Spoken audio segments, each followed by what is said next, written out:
Hello everyone, welcome to my channel. நம்ம வந்து CTET TNTET exams இருக்குல்ல, அதுக்குரிய டீச்சர் எலிஜிபிலிட்டி டெஸ்ட் உடைய வீடியோஸ் தான் நம்ம பார்த்துட்ருக்கோம். ஸோ இதில் வந்து பார்த்தீங்க அப்படின்னா நம்ம வந்து emotional development and individual differences அதை பற்றி நம்ம இதில் பார்க்க போகிறோம். இது எல்லாமே வந்து concept of development and its relationship with learning. இந்த டாப்பிக்கை கீழே வர சப் டாபிக்ஸ் தான் இது எல்லாமே. ஸோ இதுதான் நம்ம இன்னைக்கு இந்த வீடியோவில் பார்க்க போகிறோம். ஸோ இந்த சாப்டரில் பார்த்தீங்க அப்படின்னா நம்ம சைல்ட் சைக்காலஜி, நம்ம அந்த குழந்தை உளவியல் இதெல்லாம் பார்த்துட்டோம், டெவலப்மெண்ட்டை பற்றி பார்த்துட்டோம், வளர்ச்சியின் கூறுகள் பற்றி பார்த்துட்டோம், அந்த இமோஷனல் டெவலப்மெண்ட் இண்டிவிஜுவல் டிஃப்ரென்சஸ் தான் நம்ம பார்த்துட்டு இருக்கோம். ஓகே, எல்லா டாபிக்ஸுமே நம்ம வீடியோஸ் போட்டுகிட்டே தான் வரும். அதனால் நீங்கள் ஒன் பை ஒன்னாக நீங்கள் பாருங்கள், பார்த்தீங்கன்னா உங்களுக்கு கண்டிப்பாக இது யூஸ்ஃபுல்லாக இருக்கும். ஸோ இதில் வந்து பார்த்தீங்க அப்படின்னா நம்மளுடைய இந்த இமோஷனல் டெவலப்மெண்ட், அந்த உணர்ச்சியின் வளர்ச்சி இருக்குது பார்த்தீங்களா. ஸோ அதில் வந்து பார்த்தீங்க அப்படின்னா அந்த உணர்ச்சினா என்ன, அதில் அதோடைய அர்த்தம் என்ன, அதனுடைய கூறுகள் என்ன, இது எல்லாமே நம்ம பார்த்தோம். இன்னைக்கு நம்ம இந்த 3 காரியங்களையும் பார்க்க போகிறோம். ஃபேக்டர்ஸ் இன்ஃப்ளூயன்சிங் இமோஷனல் டெவலப்மெண்ட், அதாவது உணர்ச்சி வளர்ச்சியை பாதிக்கும் காரணிகள். அதே போல் உணர்ச்சியை பற்றியும் கற்றலை பற்றியும் பார்க்க போகிறோம். உணர்ச்சி கற்றல் அது ரெண்டுத்துக்கும் உரிய இது பார்க்க போகிறோம். அதே போல் உணர்ச்சி வளர்ச்சியில் வந்து பார்த்தீங்க அப்படின்னா ஒரு ஆசிரியரின் பங்கு என்ன அப்படின்றது தான் நம்ம பார்க்க போகிறோம். இது 3 பற்றி நம்ம இந்த காணொலியில் பார்க்க போகிறோம். ஸோ இப்போ நம்ம ஆரம்பிப்போம் நம்ம. ஸோ முதல்ல வந்து பார்த்தீங்க அப்படின்னா உணர்ச்சி வளர்ச்சியை பாதிக்கும் காரணிகள் இது என்னென்ன அப்படின்றது நமக்கு தெரியணும். இதை வந்து பார்த்தீங்க அப்படின்னா ஒரு மனிதனுடைய உணர்ச்சிகள், அவன் வந்து கண்டிப்பாக வந்து அவன் உணர்ச்சிகளை வந்து வெளிக்காட்டுறதுக்கு அதில் வந்து என்னென்ன காரணிகள்லாம் இருக்குது அப்படின்னு பார்த்தீங்க அப்படின்னா முதலாவது ஃபேமிலி அப்படின்னு பார்த்தீங்க அப்படின்னா அது வந்து குடும்பம். ஓகே, ஸோ குடும்பம் முதல் காரியமாக இருக்குது. அடுத்தது வந்து பார்த்தீங்கன்னா ஸ்கூல் அப்படின்றது என்னென்னா பள்ளி. ஸோ பள்ளி வந்து எந்த அளவுக்கு அதனுடைய பாதிப்பு இருக்குதுன்னு பார்க்குறோம். அடுத்தது வந்து பார்த்தீங்க அப்படின்னா குடும்பம், அடுத்தது பள்ளி, அடுத்தது வந்து எக்ஸ்பீரியன்சஸ் அப்படின்றப்போ வந்து பார்த்தீங்கன்னா அனுபவங்கள். அதாவது ஒரு மனிதன் வந்து அவனுடைய வாழ்க்கையில் வந்து அவன் என்னென்ன அனுபவங்களாம் வந்து சந்திக்கிறான் அப்படின்றது. அடுத்தது அஃபெக்ஷன் அப்படின்னா பாசம் அப்படின்னு நம்ம சொல்லுவோம். என்வாயர்மெண்ட்னா சுற்றுச்சூழல். ஸோ அவனுடைய சுற்றுச்சூழல் எப்படி இருக்கணும் அப்படின்றத வந்து நம்ம கண்டிப்பாக தெரிஞ்சுக்க வேண்டியதாக இருக்குது. அடுத்தது வந்து சோஷியோ எக்கனாமிக் அப்படின்னா சமூக பொருளாதாரம். சமூகத்தில் வந்து அவங்களுடைய பொருளாதாரத்துடைய நிலைமை எப்படி இருக்குது அப்படின்றத வந்து நம்ம வந்து பார்க்க வேண்டியதாக இருக்குது. கடைசியாக வந்து பார்த்தீங்க அப்படின்னா ஹெல்த் அப்படின்றப்ப நம்ம இதை ஆரோக்கியம் அப்படின்னு சொல்லுவோம். ஸோ இதுதான் வந்து முக்கியமான காரணிகள். இதில் எதோடைய காரணிகள் அப்படின்னு பார்த்தீங்கன்னா உணர்ச்சி வளர்ச்சியை வந்து அது வந்து பாதிக்கிற காரணிகள், இல்லை அதுக்கு வந்து தூண்டுதலாக இருக்கக்கூடிய காரணிகள். இதில் வந்து முதல்ல வந்து குடும்பம் அப்படின்னு பார்த்தோம். குடும்பம் அப்படின்னா அவங்க வந்து முதல்ல குழந்தை வந்து யார்கிட்ட வெளிப்படுறாங்க அப்படின்னா அவங்களுக்கு எக்ஸ்போஸ் ஆகுறது, அவங்களுக்கு சுற்றி இருக்கிறது வந்து பார்த்தீங்கன்னா குடும்பம் மட்டும்தான். ஸோ அந்த குடும்ப சூழ்நிலையை பொறுத்து அவங்களுடைய உணர்ச்சிகள் வந்து இருக்கும். அவங்க குடும்பத்தில் வந்து ரொம்ப பாசமாக, ரொம்ப சந்தோஷமாக, எந்த ஒரு பிரச்சனைகளும் இல்லாத ஒரு குடும்பமாக இருந்தால் அவங்களுடைய உணர்ச்சிகள் வந்து வேறு மாதிரி வெளிப்படுத்துவாங்க. அதே இது வந்து குடும்பத்தில் ஏதோ ஒரு பிரச்சனைகள் இருக்குது, இல்லை வந்து அவங்களுக்கு ஏதாவது எதிர்மறையான உணர்ச்சிகள் வந்து வரதுக்கான வாய்ப்புகள் அதிகமாக இருக்குது. ஸோ அந்த குடும்ப சூழ்நிலை வந்து ரொம்ப ரொம்ப முக்கியமான ஒரு காரணியாக இருக்குது. அடுத்ததாவது பார்க்குறது என்னென்னா பள்ளி. ஸோ பள்ளி அப்படின்றது என்னன்னா முதல்ல குழந்தைக்கு தெரிகிறது குடும்பம் தான். குடும்பத்துக்கு அடுத்தது குழந்தை எதை பார்க்குது அப்படின்னா பள்ளி. ஸோ பள்ளி வந்து ஒரு குழந்தையுடைய உணர்ச்சியை வந்து பார்த்திங்கன்னா ரொம்பவே பாதிக்கக்கூடியதாக இருக்குது. நமக்கு நல்ல ஒரு பள்ளியில் நல்ல ஒரு சூழலில் இருந்தது அப்படின்னா கண்டிப்பாக வந்து அந்த குழந்தையோட உணர்ச்சி வளர்ச்சி வந்து ரொம்ப மேம்பாடாக இருக்கும். இல்லை அப்படின்னா அது எதிர்மறையாக இருக்கிறதுக்கான வாய்ப்புகள் அதிகமாக இருக்குது அப்படின்னு நம்ம பார்க்குறோம். ஸோ அதனால் பள்ளியில் வந்து ஒரு ஆசிரியராக நம்மளுடைய பங்கு அங்கே என்னவா இருக்குதுன்றதையும் நம்ம இந்த நேரத்தை நம்ம யோசிக்க வேண்டிய ஒரு காரியம் இருக்குது நமக்கு. அடுத்தது அனுபவங்கள். அந்த குழந்தை வந்து சிறு பிராயத்திலிருந்து அவங்க வந்து வளரும்போது அவங்க என்னென்ன அனுபவங்களை சந்திக்கிறாங்க, அது வந்து அவங்க உணர்ச்சியில் கண்டிப்பாக ஒரு தாக்கத்தை வெளிப்படுத்தக்கூடியதாக இருக்குது அப்படின்றத நம்ம பார்க்குறோம். அதாவது அவங்க வந்து அவங்க அவங்க மேற்கொள்கிற அனுபவங்கள் வந்து அவங்களுடைய நம்பிக்கை தன்மையை வந்து கூட நிர்ணயிக்கக்கூடிய ஒரு விஷயமா இருக்குது. ஒரு விஷயம் நடக்கும்போது அவங்க அனுபவங்கள் இருக்கும்போது ஒரு சந்தோஷமான அனுபவங்கள் இருந்தது அப்படின்னா அப்போ கண்டிப்பா அவங்களுக்கு நம்பிக்கை அதிகமா இருக்கும். இல்லை அப்படின்னா அவங்களோட நம்பிக்கை வந்து கம்மியா இருக்கும் அப்படின்றத நம்ம பார்க்குறோம். அடுத்ததா வந்து பாசம்.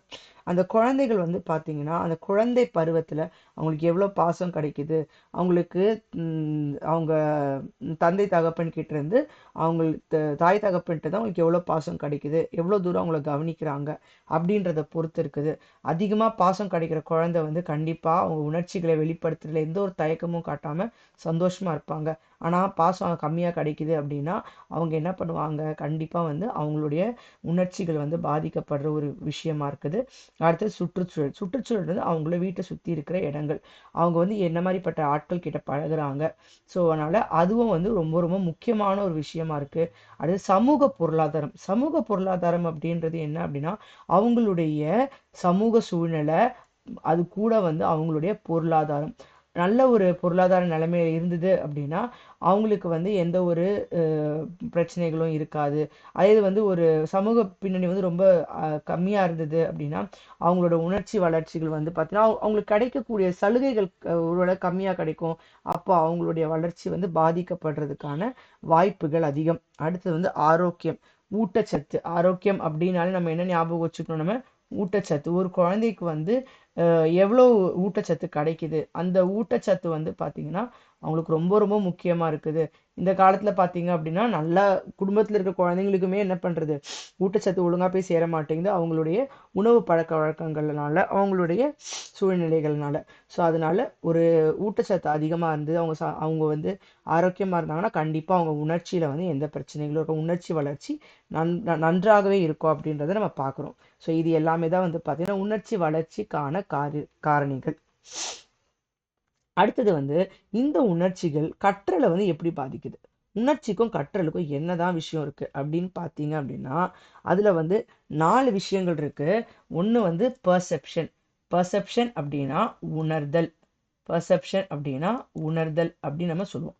அடுத்து வந்து பார்த்தீங்கன்னா மோட்டிவேஷன். மோட்டிவேஷன் அப்படின்னா உந்துதல். மோட்டிவேஷனா உந்துதல். முதலாவது பர்செப்ஷன், அதாவது உணர்தல். அடுத்தது உந்துதல். அதுக்கப்புறமேட்டு வந்து பார்த்தீங்க அப்படின்னா கவனம். அட்டென்ஷன் அப்படின்னா என்னது, கவனம். அவங்க வந்து எந்த அளவுக்கு கவனமாக இருக்கிறாங்க. அதுக்கு அடுத்தது வந்து மெமரி. மெமரி அப்படின்னா நினைவகம். மெமரி அப்படின்னா நினைவகம். ஸோ இது எல்லாமே தான் வந்து பார்த்தீங்கன்னா இந்த உணர்ச்சிக்கும் கற்றலுக்கும் ஆன ஒரு பாலமாக நமக்கு என்னென்ன இருக்குது அப்படிங்கிறது தான்.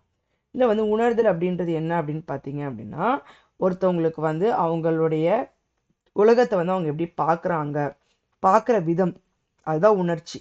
ஸோ நான் வந்து பர்செப்ஷன் அப்படின்றப்ப என்ன, என்னை சுற்றி இருக்கிற காரியங்களை நான் என்ன மாதிரி நான் உணர்றேன், எனக்கு ஒரு சந்தோஷமான ஒரு அனுபவங்களை கொடுக்குதா, இல்லை எனக்கு வருத்தப்படுறக்கூடிய அனுபவங்களை கொடுக்குதா அப்படின்றத பொறுத்து. எனக்கு வருத்தப்படுற மாதிரி ஒரு அனுபவம் கொடுத்துச்சுன்னா அது கண்டிப்பாக எனக்கு நல்ல ஒரு உணர்ச்சி எனக்கு வந்து கொடுக்காது. அப்போ வந்து அந்த உணர்ச்சிகள் இல்லாதப்போ நமக்கு என்ன படிக்க தோணாது. ஒரு விஷயங்கள் நம்ம படிக்கணும்னு நினைச்சாலுமே அந்த சூழ்நிலைகள் சொல்லணும், எனக்கு இதை பார்த்தா எனக்கு படிக்கணும்னு தோணலை.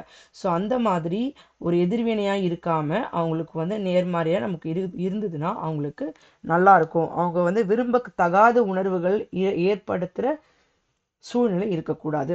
அடுத்து வந்து பார்த்தீங்கன்னா உந்துதல். உந்துதல் அப்படின்னா அவங்களுடைய லக்கு, என்னுடைய கோல், அதாவது அவங்களுடைய லக்கை நோக்கி இருக்கிறது தான். ஓகேவா, லக்கை நோக்கி நோக்கி இருக்க ஒரு பயணமாக இருக்குது. அந்த அவங்களுடைய லக்கை நோக்கி இருக்கிற நடத்தைகள் அதெல்லாம் வந்து அவங்களுக்கு வந்து ஒரு உந்துதலுக்கான ஒரு உணர்ச்சியை வந்து நமக்கு கொடுக்கும். ஒரு அதிகமாக சவால்கள் இருக்குது அப்படின்றப்போ அவங்களுக்கு அதிக உந்துதல் தேவைப்படும். சவால்கள் கம்மியாக இருக்கும்போது அவங்களுக்கு குறைவாக இருக்கும்போது அவங்களுக்கு உந்துதல்கள் குறைவாக இருந்தால் கூட போதும். அடுத்தது வந்து அட்டென்ஷன், அதாவது கவனம்.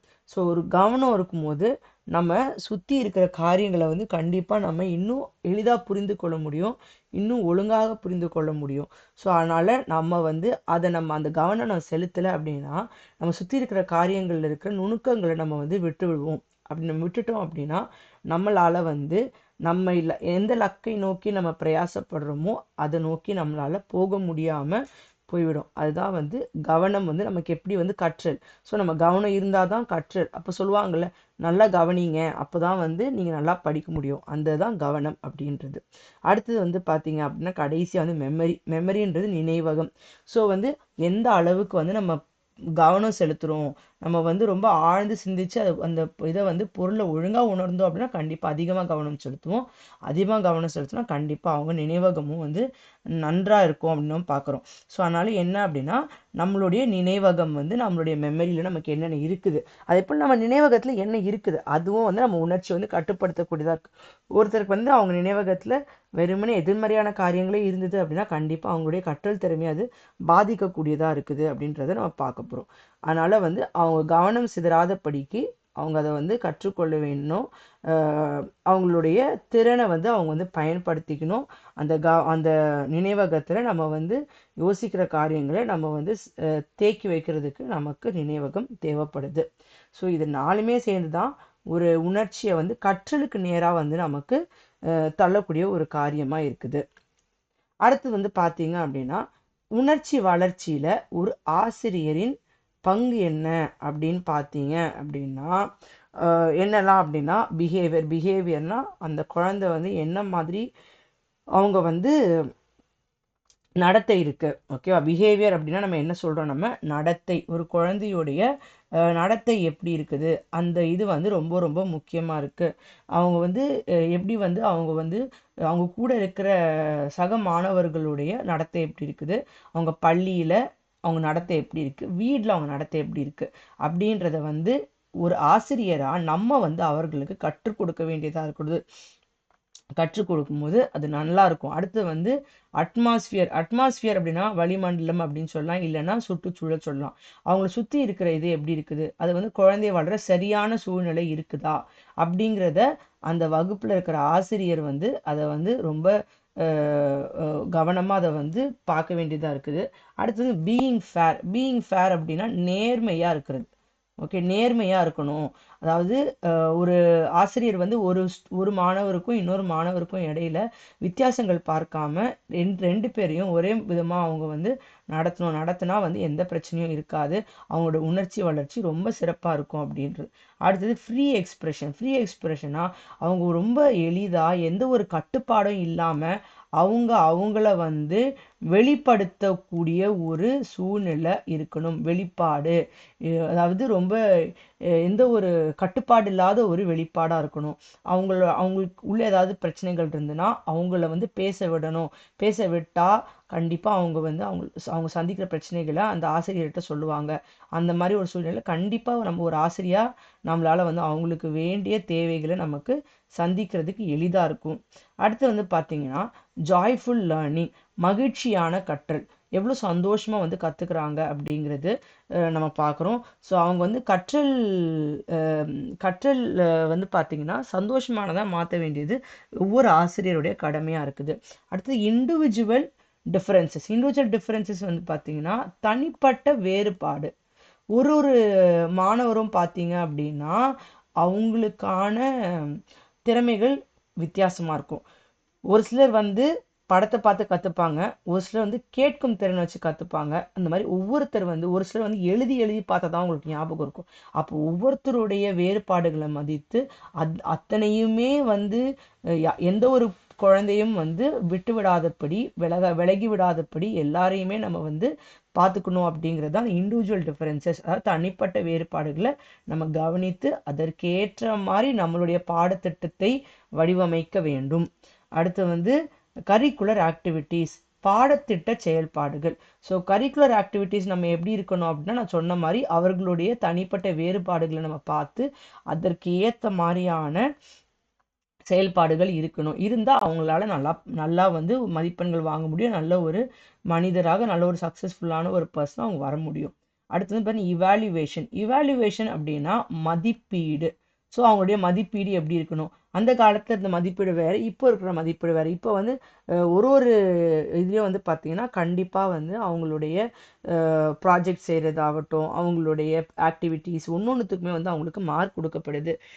அப்படி கொடுக்கும்போது அவங்க இன்னுமே அதிகமாக அந்த கற்றல் கற்றல்களை வந்து இன்னுமே வந்து சந்தோஷமா வந்து அவங்க அதை வந்து அனுபவிப்பாங்க அப்படின்னு நம்ம சொல்லலாம்.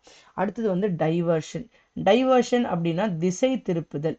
அதாவது அவங்க வந்து ரொம்ப நேரம் வந்து ஒரே நேரத்தில் வந்து அவங்களால வந்து படிக்க முடியாது. ஸோ அப்போ வந்து அவங்களுக்கு எப்படி இருக்கும்னா கொஞ்சம் வந்து டைவர்ட் ஆகணும், கொஞ்சம் வந்து பாடத்தையே பேசிட்டு தான் முடியாது. அப்போ நடுவில் ஒரு கதையை சொல்லலாம், இல்லை ஒரு நல்ல ஒரு நாடகத்தை நடிச்சு காமிக்கலாம், இல்லை அவங்களுக்கு வேற ஏதாச்சும் ஒரு நல்ல ஒரு படக்காட்சியை காமிக்கலாம். அந்த மாதிரி சொல்லும்போது அவங்க கண்டிப்பாக வந்து அவங்க திசை திருப்பாம அவங்க வந்து கண்டிப்பாக பாடத்தில் வந்து இருக்கிற காரியங்களை கவனிப்பாங்க, ஆசிரியர் சொல்லும்போது அதை கவனிப்பாங்க. அடுத்தது வந்து பார்த்தீங்க அப்படின்னா ஷேரிங். ஷேரிங் அப்படிங்கிறது என்னன்னா பகிர்தல். ஸோ கண்டிப்பாக வந்து ஒரு ஆசிரியர் வந்து ஒவ்வொரு குழந்தைக்கும் அந்த பகிர்தலை பற்றி சொல்லி கொடுக்கணும். அவங்க எப்படி அடுத்தவங்கக்கிட்ட, அவங்க கூட பிறந்தவங்க கிட்ட, அதே போல் அவங்க கூட படிக்கிற மாணவர்கள்கிட்ட மற்றும் மற்ற குழந்தைங்களிடமும், அவங்களோட பெரியவர்கள், வீட்டில் இருக்கிறவங்க ஒருத்தர்கிட்டையும் அவங்க வந்து எப்படி வந்து பகிர்ந்துக்கணும் அப்படின்றத வந்து எப்படி இங்கே கற்றுப்பாங்க அப்படின்னா, இங்கே நம்ம வந்து சில காரியங்களை ஒரே மாதிரி நம்ம நேர்மையாக நம்ம பகிர்ந்து கொடுத்தோம் அப்படின்னா அவங்களுக்கு அது புரியும். பொறுப்புகளையும் நம்ம பகிர்ந்து கொடுக்கணும் பிள்ளைங்களுக்கு. அப்போதான் வந்து அவங்களுடைய உணர்ச்சியும் வந்து வளர்ச்சி அடையும். இல்லைன்னா அந்த அந்த ஒரு மாணவனுக்கு மட்டுமே பொறுப்புகளை கொடுத்து இன்னொரு மாணவனுக்கு பொறுப்புகளே கொடுக்கலன்னா அதுவுமே வந்து அவங்கள பாதிக்கக்கூடிய ஒரு விஷயமா இருக்கு. கடைசியாக நம்ம பார்க்குறது என்ன அப்படின்னா ரெஸ்பெக்ட். ரெஸ்பெக்ட் அப்படின்றது என்ன அப்படின்னா மரியாதை. அவங்க எந்த அளவுக்கு வந்து மரியாதை தெரிந்து வளர்க்கிறார்கள். சொல்லுவாங்க சின்ன வயசுலேயே என்ன பண்ணணும், மரியாதையை வந்து சொல்லி கொடுத்து வளர்க்கணும் பிள்ளைங்களுக்கு. அப்படி நம்ம சொல்லி கொடுத்து வளர்த்தோம் அப்படின்னா கண்டிப்பாக அவங்க வந்து ஒரு நல்ல ஒரு மனுஷனா, நல்ல ஒரு மனிதனா வந்து கண்டிப்பாக அவங்க வளர்ச்சி அடைவாங்க அப்படின்றதுல எந்த வித சந்தேகமும் இல்லை. இதில் வந்து நம்ம உணர்ச்சி வளர்ச்சி மற்றும் அந்த தனிப்பட்ட வேறுபாடுகள் பற்றி நம்ம இதில் பார்த்தோம். உங்களுக்கு இது புரிஞ்சிருக்கும்னு நினைக்கிறேன். புரியல அப்படின்னா திரும்ப நீங்கள் என்ன பண்ணுங்கள், கவனிங்க. கவனிச்சிங்கன்னா உங்களுக்கு புரியும். இதே மாதிரி ஒரு கான்செப்டையும் வந்து ஒன்று கருத்துகளையும் வந்து நம்ம வந்து ஒரு காணொலியை நம்ம பார்க்க போகிறோம். தொடர்ந்து பாருங்கள். உங்களுடைய நண்பர்களுக்கும் உற்றார் உறவினருக்கும் யார் யாரெல்லாம் வந்து ஆசிரியர் தகுதி தேர்வுக்கு வந்து படிக்கிறாங்களோ அவங்க எல்லாருக்குமே இதை வந்து நீங்கள் பகிர்ந்தீங்கன்னா அவங்களுக்குமே வந்து இது உபயோகமாக இருக்கும். ஓகே, இன்னொரு காணொலியில் இன்னொரு பாடத்தொகுப்போடு நான் அவங்கள சந்திக்கிறேன். நன்றி.